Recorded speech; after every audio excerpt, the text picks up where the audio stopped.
Olá pessoal, sejam todos bem-vindos ao trabalho de comparação do berço autônomo entre o Fiat Mobi 2021 e o Chery EQ1 2021.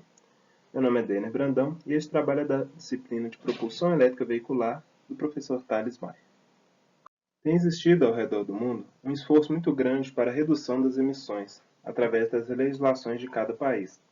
Uma das formas de reduzir isso é através da mudança na frota veicular de carros a combustão para elétrico.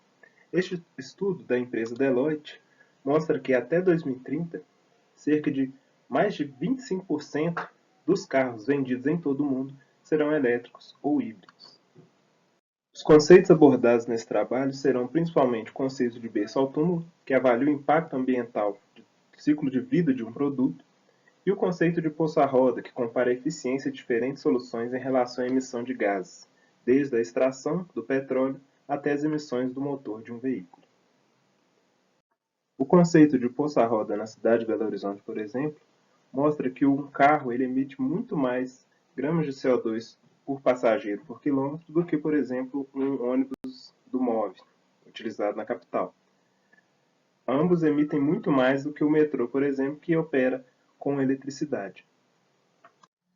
Falando em emissões, temos aqui a matriz elétrica brasileira, que é predominantemente composta de hidrelétricas, que emitem ao todo cerca de 126 gramas de CO2 por kWh. Porém, quando operando em bandeira vermelha, temos um maior percentual de termoelétricas e com isso as emissões aumentam para cerca de 167 gramas de CO2 por kWh. Já a matriz elétrica chinesa, já que iremos falar do EQ1, ela é composta predominantemente de termoelétricas a carvão, o que faz elevar suas emissões para cerca de 734 gramas de CO2 por kWh. Para avaliar as emissões de berço ao túmulo, é necessário, por exemplo, avaliar o gasto de energia de produção de materiais. O alumínio, para ser produzido, é necessário cerca de 14 MWh por tonelada, o aço cerca de 5,5 MWh por tonelada, e as baterias NMC, através de um estudo do Chery EQ1, por exemplo, emitem cerca de 2.319 kg de CO2 em sua produção. Avaliando a ficha técnica do Chery EQ1, temos que a sua carroceria é feita predominantemente de alumínio e o seu peso total de 1.128 kg tem cerca de 140 kg de bateria. Já o Fiat Mobi tem uma carroceria predominantemente de aço, com um peso total de 907 kg. O Chery EQ1, como ele é produzido na China, as suas emissões de berço autônomo devem ser avaliadas utilizando a matriz elétrica chinesa.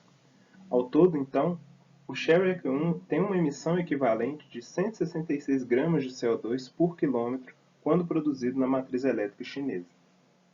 Já se o Chery EQ1 fosse produzido e comercializado no Brasil, esses valores cairiam para cerca de 6.225 kg de CO2 ao todo, o que seria equivalente a 41,5 gramas de CO2 equivalente por quilômetro.